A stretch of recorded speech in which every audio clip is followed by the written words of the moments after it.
I still remember the way the clock ticked that night, slow, heavy, and accusing. Each tick felt like a heartbeat I didn't want to hear.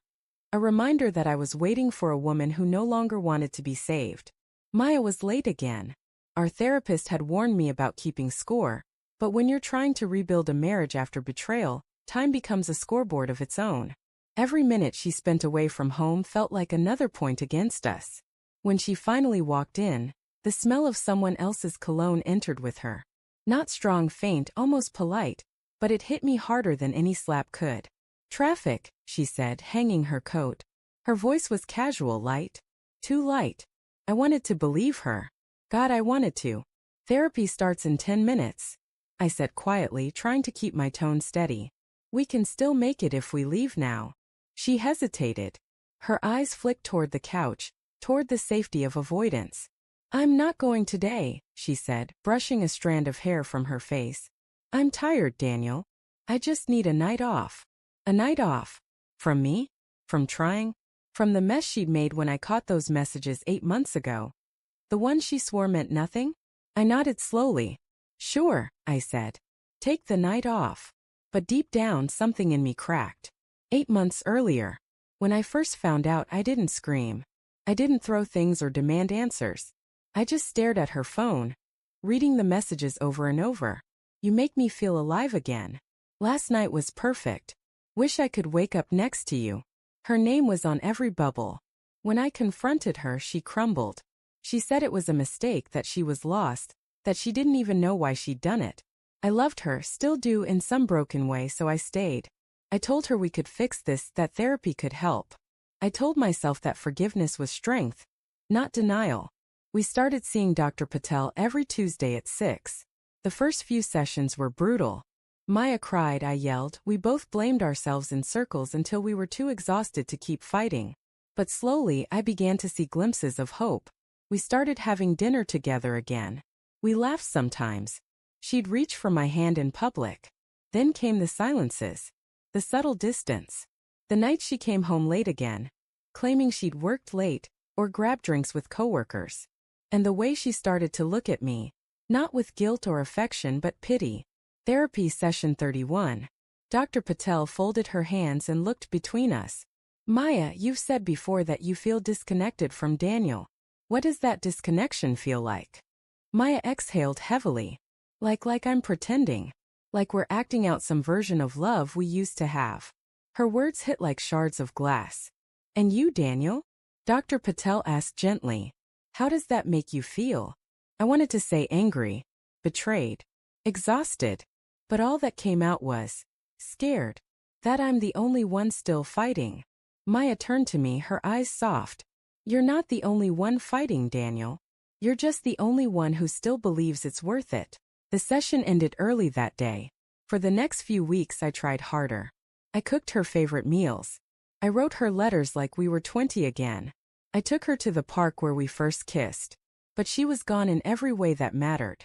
I'd catch her staring at her phone with that small secret smile. She'd put it face down the moment I entered the room. Once I asked, is there someone else again? She looked me in the eye and said, there doesn't have to be someone else for me not to want this. That night I slept on the couch. Not because she told me to, but because the bed smelled like her shampoo and the ghost of a woman who didn't love me anymore. The breaking point. It happened in our final therapy session. Dr. Patel started with her usual calm voice. So, how have things been this week? Silence. I looked at Maya. She wouldn't meet my eyes. Maya, the therapist pressed. Finally she spoke. I think I'm done pretending. Dr. Patel's pen stopped mid-sentence. Done pretending? Maya nodded. I don't want to change. Not for him. Not for anyone.